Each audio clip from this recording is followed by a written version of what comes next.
Out as late as usual. At this time, I'd like to ask Bob French to lead us in prayer. Let's pray. Holy Father, we come to you this morning in the spirit of thanksgiving, thanking you for allowing us to live in a country that people want to get into rather than out of. Thank you for our freedom. Thank you for our leaders. Thank you for our government. Dear Father, please strengthen them. Thank you for this food. Thank you for this group. In all things, we give you thanks. In Jesus' name. Amen. Jeff Williams.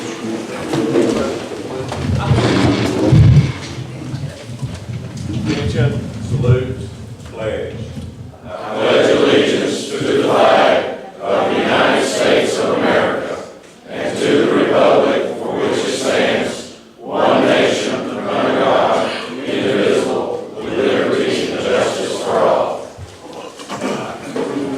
Thank you, Ken. It's good to see all of you here. We go ahead and get started. I want to do something a little different this morning. Instead of me trying to spot and recognize everybody, I'm going to ask first, if you're an elected official who is not a candidate this year, would you stand?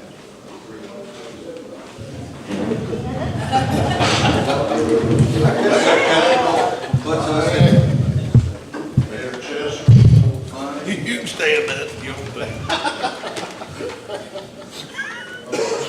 anybody? Okay. Now, I'd like to ask, other than our speakers, McAdams and Judge Cole back here in the back, other than those two, if you are a candidate, please stand and introduce yourself.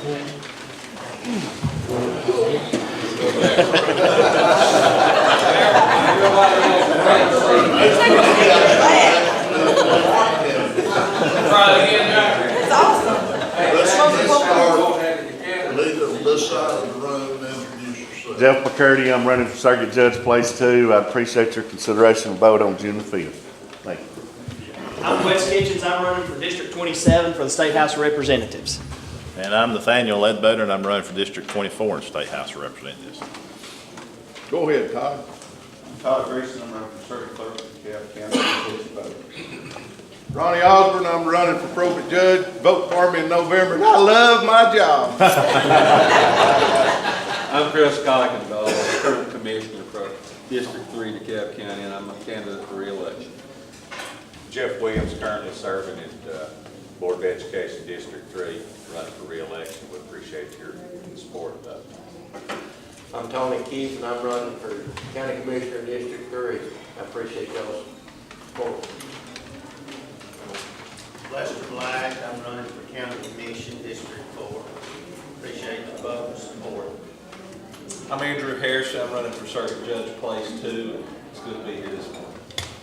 Good morning, I'm Steve Livingston. I'm currently serving as your senator. I'm running for re-election this spring also. We appreciate your consideration. Good morning, Nick Weldon, running for the County Sheriff. I greatly appreciate your support and vote. I got to kick off Tuesday night at Cap Theater at 6 p.m. Come out, we'll feed you, have a good time.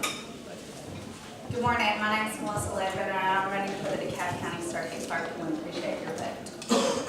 Good morning, I'm Carol Hyde, I'm running for District 3, DeKalb County Board Member. That serves Plainview and Repayment areas, and I appreciate your vote. Thank you. Good morning, my name is Mike Levinson. I'm running for the DeKalb County Sheriff. I appreciate your support. It's good to be here this morning.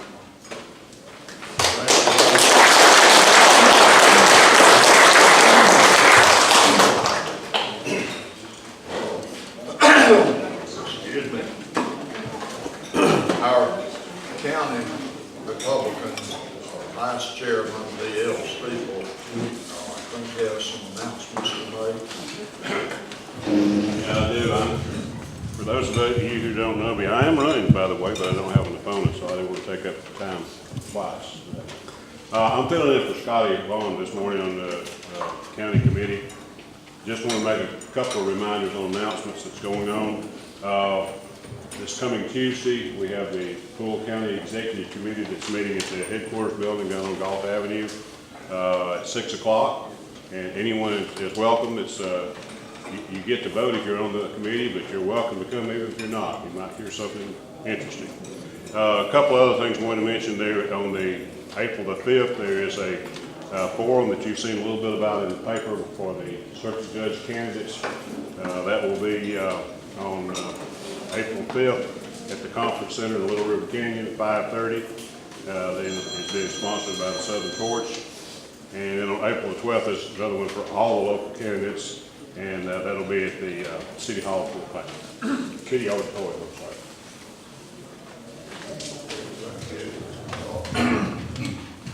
I didn't want the candidates stood. We had a couple that didn't, I guess. Royce? Yes, Royce Slater, I'm running for the county state executive board, place 3, and appreciate your vote. Jack?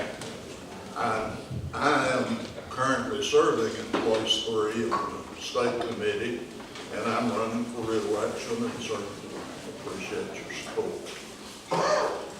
Another announcement, as some of you may already know, the Rainsville Lions Club has sponsored a rodeo for several years out there, but have chosen to not do that anymore. So the DeKalb Shrine Club is sponsoring one this year. And of course, it's going to be bigger and better than anything we've seen before. It occurred to me that some people in here might like to have an ad in the program for the rodeo. If you would, see me or Noble Anchor Miller, and who else in here? Noble Osborne, and anybody else who's a member of the DeKalb Shrine Club can help you with those ads, and we'd be glad to. At this time, we have a gentleman back here in the back who'd like to say a couple of words. Or more. I think we've got time. Thank you very much. I didn't want to take too much of your time, but I did want to introduce myself if I could. Just tell you a little bit about myself. I'm Bill Cole, and I'm a circuit court judge in the criminal division of Jefferson County. I've served as a Republican judge in Jefferson County for about 12 years. And I'm running for place 3 on the Alabama Court of Criminal Appeals. So that's the statewide appellate court position that hears appeals from courts like my court. But just a little bit about myself. I did practice law for about 13 years before I became a circuit court judge. I did mostly criminal cases. I think I tried at least 50 felony jury trials, and I did a lot of appellate work. I filed hundreds of appellate briefs with the Alabama Court of Criminal Appeals, the Supreme Court, the other appellate courts. And also was municipal court judge in Morris, Alabama for about 4 years before I became a circuit court judge. Like I said, now I've served about 12 years as a circuit court judge in Jefferson County, always as a Republican. I ran 3 times in Jefferson County as a Republican, which is difficult in Jefferson County. As you may know, I think we've got about 40 elected judges in Jefferson County, and there are 3 of us that are Republicans. And so, luckily, I've been real involved with the Republican Party throughout the county, and that has helped me not only just knowing people, but being really friends and have people who've really been willing to stand up for me and support me strong to make it through in Jefferson County when we've had at least 6 or so Republicans who have swapped over to be Democrats, judicial candidates in the past, and I just have not been willing, not want to do that. But like I said, I've tried a bunch of cases as a judge. I think I've done at least 150 felony jury trials and handled just literally thousands of criminal cases, because I'm in the criminal division. That's pretty much all I do as a judge is criminal cases. And I think that's an important experience for this Court of Criminal Appeals, because it's a 5-judge court, and of the 5-judge court, there are 3 judges that are leaving, and those are the 3 judges on that court who have had trial experience, trial judge experience. They've been trial judges in the past. So I could potentially be the only judge on this appellate court who has ever served as a trial level judge. And I do think that's important. I don't think everybody on each appellate court should have to have that experience, but at least one person on each appellate court I think should have been served as a trial judge. So I sure would appreciate your vote, your support. It's Bill Cole. Don't have any Democrat running, but I do have a Republican in the June 5th primary. So it's Bill Cole, place 3 on the Alabama Court of Criminal Appeals. Thank you very much for giving me 2 minutes.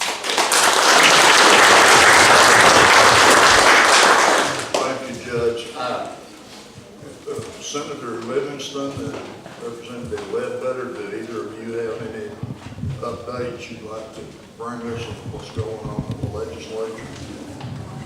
Either or both? We're winding down pretty quickly in Montgomery. I think y'all have the budget, House General Fund budget out this next week, is that correct? We'll have it Tuesday. Have it Tuesday on the floor on Thursday, and I think it's the same thing in the Senate with the education budget. So, you know, our due date, like I told somebody, they'll let the inmates out of Montgomery as quick as they can, so. That way we can do less damage. Absolutely. But we're winding that down. I'm proud to say that the governor has signed the bill that Nathaniel and I carried, Emily's Law, for Miss Emily Coleman out in the Dutton community, killed by dogs. And we've got a ceremony signing with the family, Thursday morning? That's right. We're anxious for that. I understand there was a dog attack over in Walker County, 5 or 6 dogs, so I'm interested to see how what we put into effect works in the court system.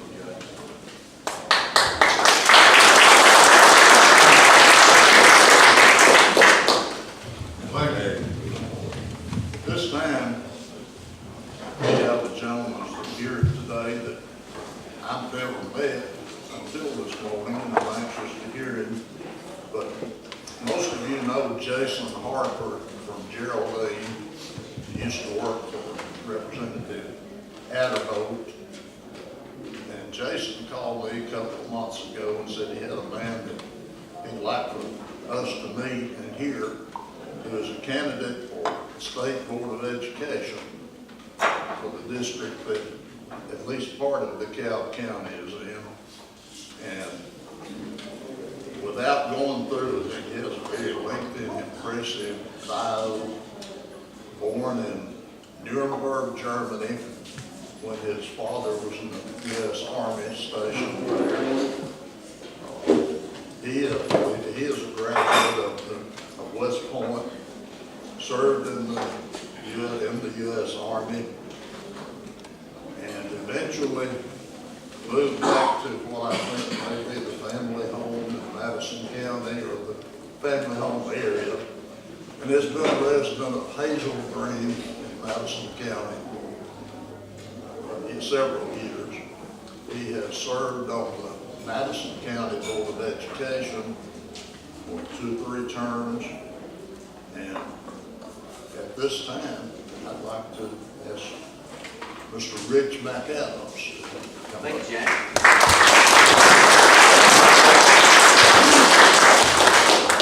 I didn't realize Jason greased the skids for me like that. Thank you, Jack. I love Jack's tagline on his email, trust in God and vote Republican. You know, if we all did that, so many things would, other things would just take care of themselves. I do think I'm uniquely qualified for this position. Partly, Jack mentioned I served 12 years on the Madison County Board of Education. I served 3 years on the board of the Schools Foundation. I spent 4 years as both a local and a county-wide PTA president. I've spent 4 years on the board of leadership Huntsville, Madison County, a bunch of other board experience. I've had the honor and the privilege to run 3 different businesses as either the CEO or president for a combined 13 years.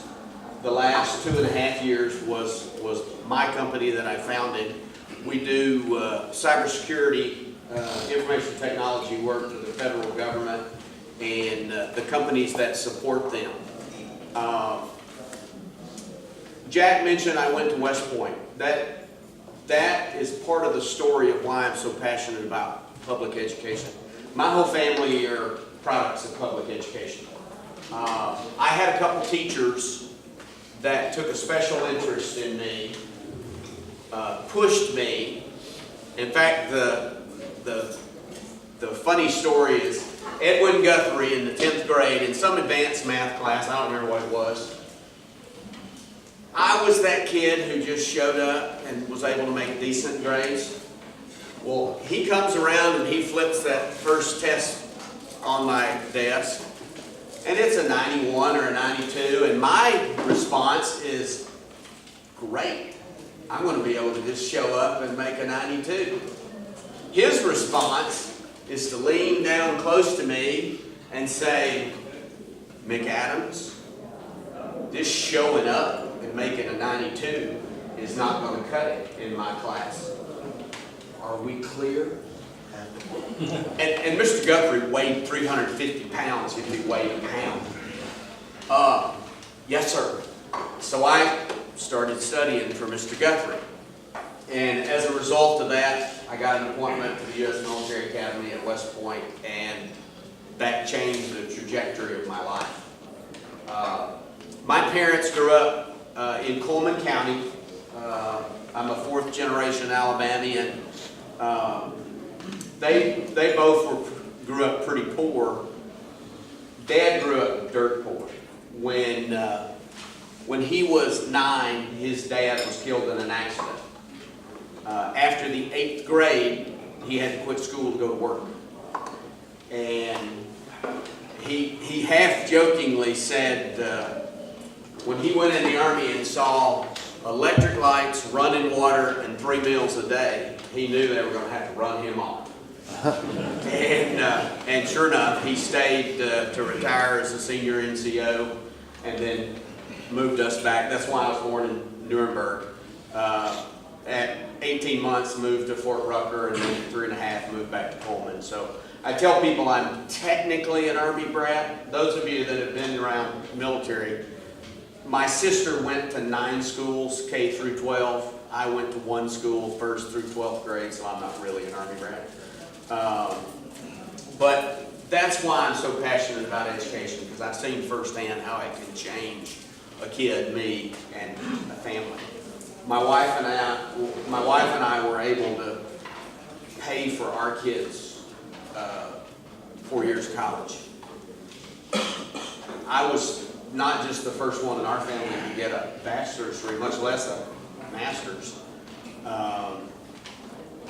But that's how much it changed our family because of education, because of those 2 teachers who took a special interest in me and kicked me in the seat of my pants and made me start working. And we need to do that for more kids. We need to help more kids, whether they're going straight into work, whether they're going into a technical program, whether they're going on to a university setting. We need to be able to do that for more of those kids.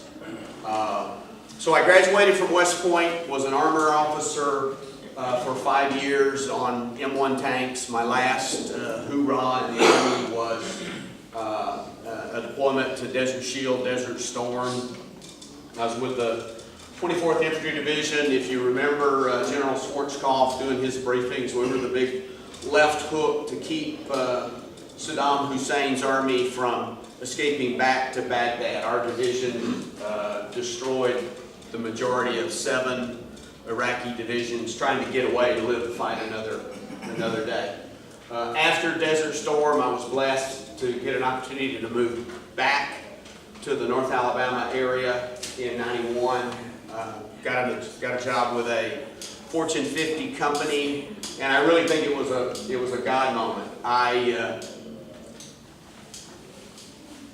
A week before I was alerted to deploy, we found out my wife was expecting our 2nd child. And 5 days after I got home, that child was born. So I like to tell her when I'm out of reach that was a perfect pregnancy. I was there for conception and birth and nothing in between. And I don't say that when I'm within arm's reach. But so 10 days after I'm standing in the desert, I get a card for one of these job fairs, hiring conference things, and I go to Atlanta for practice because I'm really going to one later, I think, to get a job. And I go and get an offer from a Fortune 50 company. And one of the openings is in Huntsville, Alabama, which is 45 minutes from where we're from.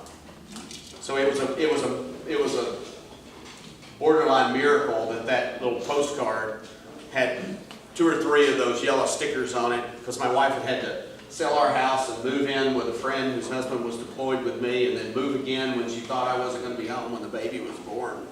And so just that the card found me, and then just that I'd never had an interview in my life, because in the Army they just tell you, not later than this date, go here and do this job.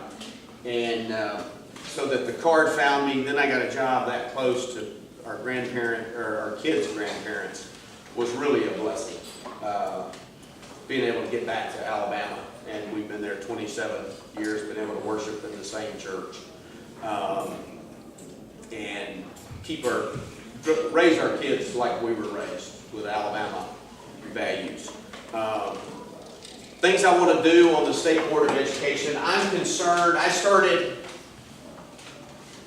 seriously campaigning about 10 months ago. When I say campaigning, I mean talking to teachers, principals, superintendents about, the question I asked first is, what does the State Department of Education need to start doing or stop doing to make it easier for you to do your job in teaching and learning?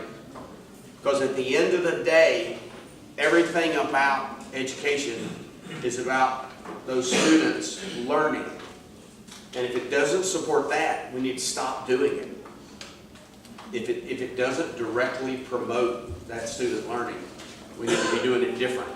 And the impression I've gotten is the State Department does a lot of good things, but it also does things that takes time away from teaching and learning. So I want to look at kind of taking I'm an econ undergrad, MBA is my background education-wise. I want to look at some benchmark data and say, where does Alabama fall in what we spend in Montgomery versus what's out in the classrooms? My suspicion is if this is the core function that Alabama State Department of Education should be doing, that over time that has grown. And now we're doing things, because I've had superintendents throw these huge stacks, memo things they have to respond to on their desk. And that takes them away from their core function of doing what they need to be doing to help kids. The second thing, I want to try to establish better relationships among board members. I don't know if y'all watched any state school board.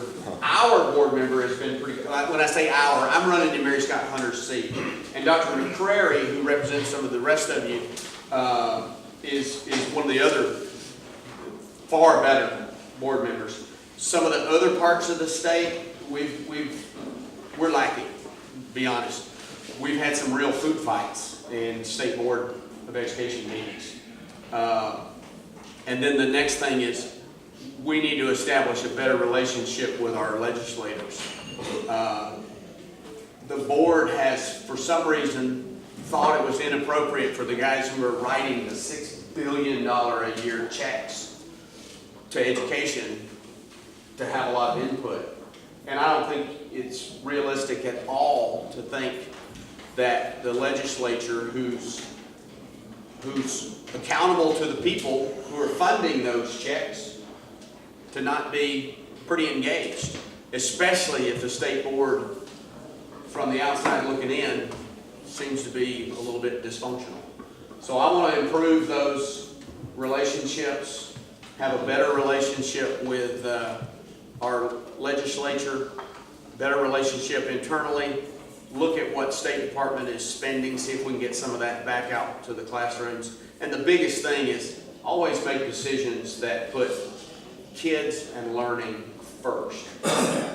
It's not about the big people. The big people are secondary. They're in place to do what's right for kids.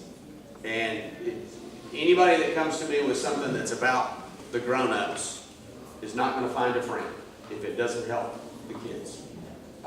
So with that, I will hush. Again, it's Rich McAdams, State Board of Education, seat 8, and I would appreciate your vote on June 5th. Thank you.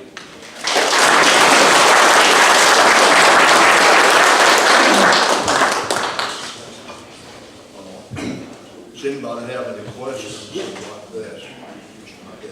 Lester Black. McAdams. Yes, sir.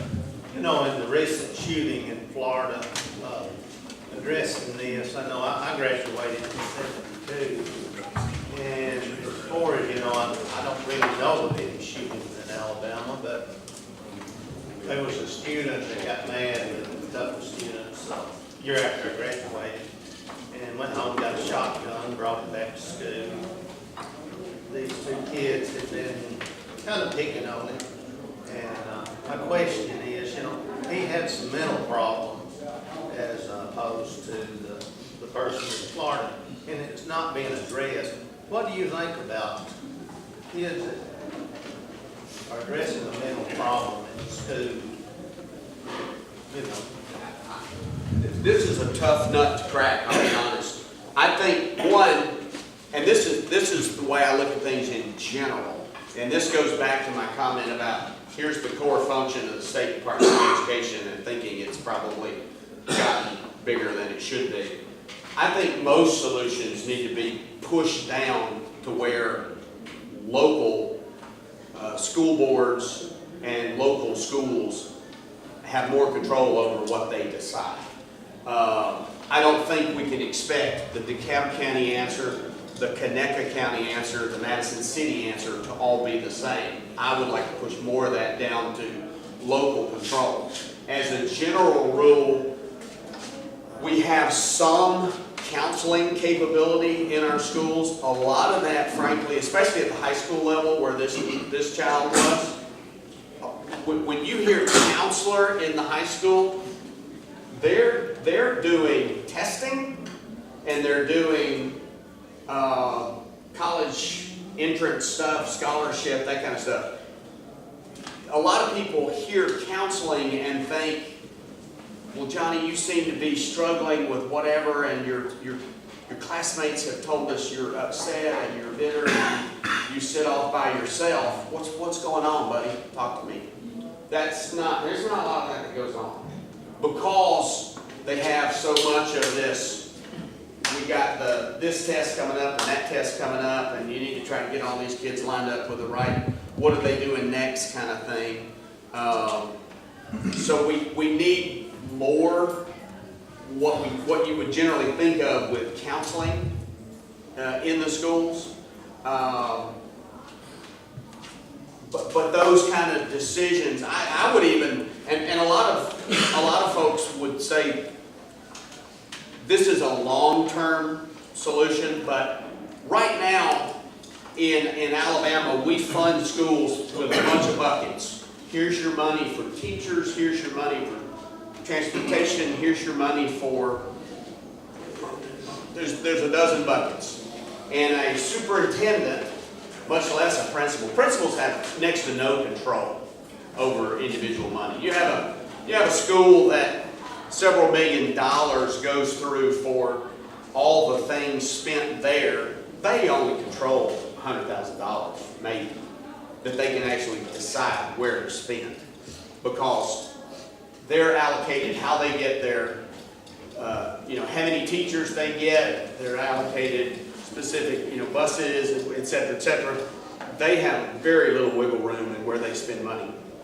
But at the county level, it's the same way. If you get this kind of money, but you need that kind, you can't spend this over here. I would like to push more of that down. So if they think I need an extra counselor in every high school to deal with this problem, then they can decide to use money from whatever, instead of having so many buckets, give them the flexibility to hire that extra counselor and forego something else to do it. And I think that's true across the spectrum. Push those decisions down. I don't think Montgomery has the right answer on the state board, or the legislature has the right answer on what every individual county needs, because it's going to be different in all 137, I think we have, or 135 school systems. Yes, sir. At any level of the board, is there any kind of initiatives to making parental engagement opportunities more frequent and making that easier to engage in what's going on in school and with the kids? And because I really believe that the core problem is what's happening at home. more so than what's going on. I mean, I think it's a manifestation at the school. Yeah, I do too. I remember, I thought where you were going when you said you graduated in 72. I graduated in 82. I remember, you know, half the trucks in the parking lot had gun racks and guns in them because you were going dove hunting after school. And nobody ever got shot. But it was a different world then. I'm not sure about at the state board level because we work at state board policy. And I've seen the whole gamut at local level. I've seen systems do what frankly looks like they're trying to stifle parents. You know, you got to get on the agenda X days in advance, and you've got to tell us exactly what you're going to talk about, and we'll decide if it's good name and, you know, a bunch of rules trying to tamp down, just make it a hassle. And then I've seen others that say, we've got a sign-up sheet out front, and we have this open block at every meeting, and if you sign up before we start the meeting, or before we go over and get the sheet of paper, you got 3 minutes. Tell us what you want to tell us. My preference is to lean. Now, you're going to get 1 out of 10, frankly, coop that's got they saw something on the Sci-Fi Channel, you know, but that's okay. That's the price of a democracy to me. But some of the issues, I think, are related to at home. And I was telling an educator last week, we can't, because they were kind of taking we only have them 7:30 to 3:30. We can't fix what happens outside of that. I said, you're right, but that's not an excuse. We've got to do the very best we can between 7:30 and 3:30. The parents are giving us the best kids they have. No, good ones, bad ones, and the ones in the middle. It's the best kids they have. We've got to do the best job we can with them. And structure our programs to try to counteract what may be, you know, a single parent situation, may be drug abuse or alcohol or whatever it is. We've got to do the best we can. We can't just throw our hands up and say, well, this kid's, you know, messed up, comes from a bad home. We've still got to do our best. Otherwise, we're, as taxpayers, going to be paying for them forever. Somebody else? Yes, sir. I know Common Core is a lightning rod across the state among the teachers and especially among the voters. I know Common Core in theory, I like the theory that all the kids across the country should be taught the same things. But the curriculum behind the Common Core is what the problem is. And I'd just like to know where you stand on Common Core. This is not a popular answer for real strong conservative Republicans. I'll state that right up front. I am not in favor of repealing our Alabama College of Career Ready, which you know is about 85% aligned with Common Core. And here's why. One, I've read all the standards. The standards themselves, and you alluded to it, the standards themselves say things like, in the X grade, Johnny will know how to use commas, periods, semicolons, and colons. In the Y grade, Johnny will know how to make factual arguments from reading a paragraph. And in the Z grade, Johnny will know how to determine if this paragraph is making inference or is an opinion piece or whatever, something like that. Where Common Core, where I do get crossways with Common Core, is when think curriculum that is Common Core aligned is not in alignment with Alabama values. Now we in the state of Alabama pick curriculum. We select textbooks. There are textbooks and curriculum that should not be selected for the state of Alabama that they are labeled as Common Core aligned because of some of the content in them. But I don't believe Common Core, and that's based on the 10 months of talking to educators. What I've heard from educators is It was a rough implementation because the bar jumped up so quickly. It said there were things that we used to teach in the 5th grade that's now being taught in the 3rd grade. There's things that were taught in the 7th that are now in the 6th. There are things, for the most part, the bar on everything went up. My biggest reason that I favor Common Core, before we went to Common Core, we had, if you remember the Alabama High School graduation exam, about 98% of our kids passed that exam.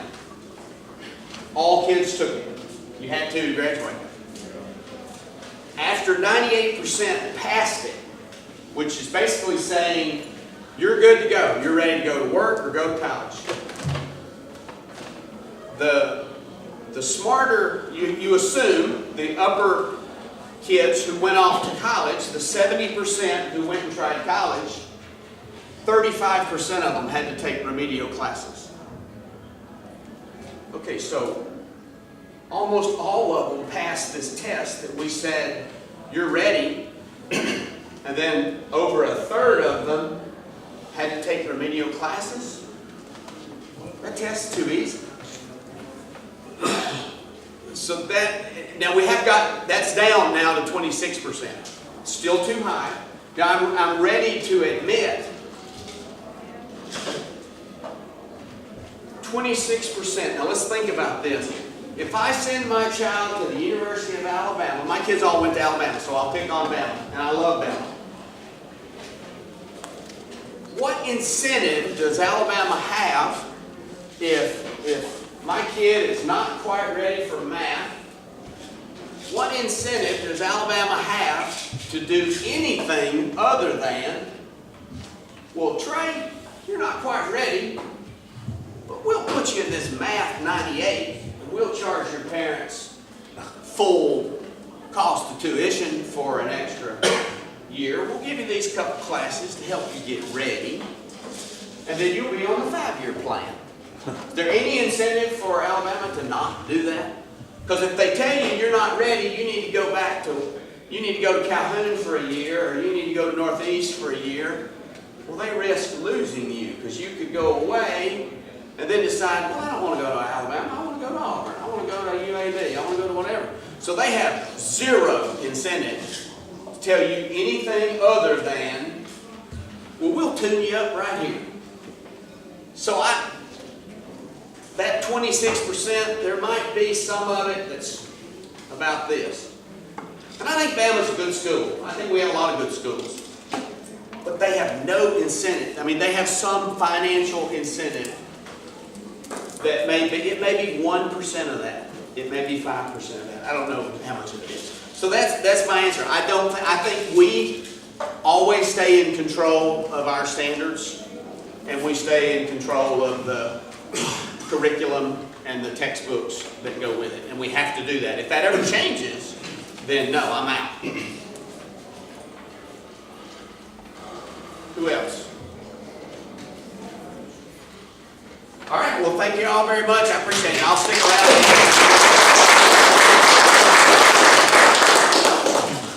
Does anybody else have any announcements? Jeff Williams.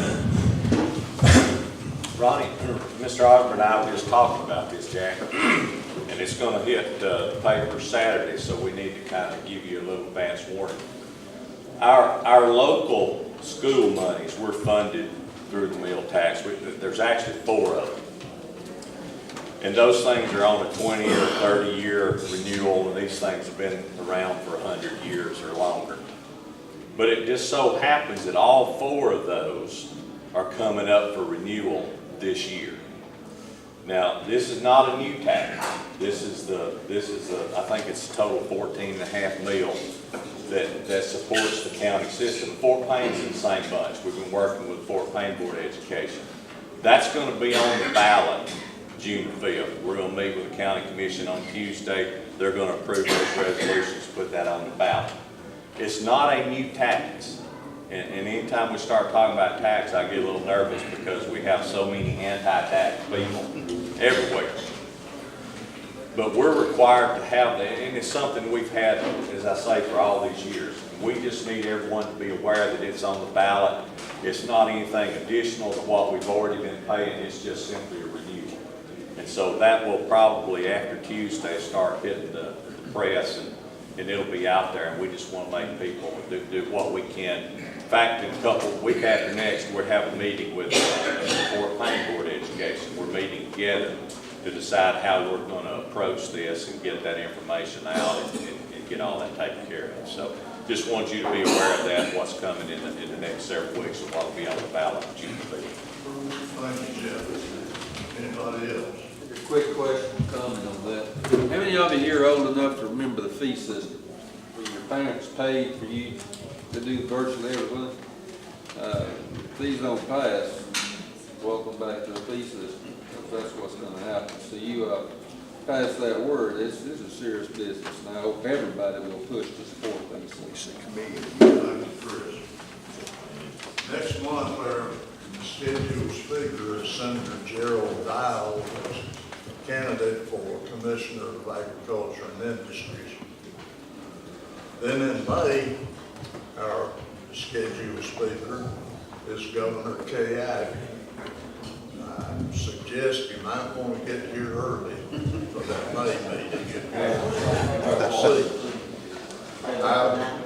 I have discussed it with the restaurant owner here, and we will open up all the curtains. I think we'll probably fill this whole end of the restaurant plus that room. I'll be very surprised if we don't. Well, now, you know the Marines meet out here. You told the Marines they're not going to be welcome. No, they're perfectly welcome. We'd be happy to have. I frequently tell them, come on in here with us. They don't want to hear. But anyway, if there's no more announcements, we'll see you next month.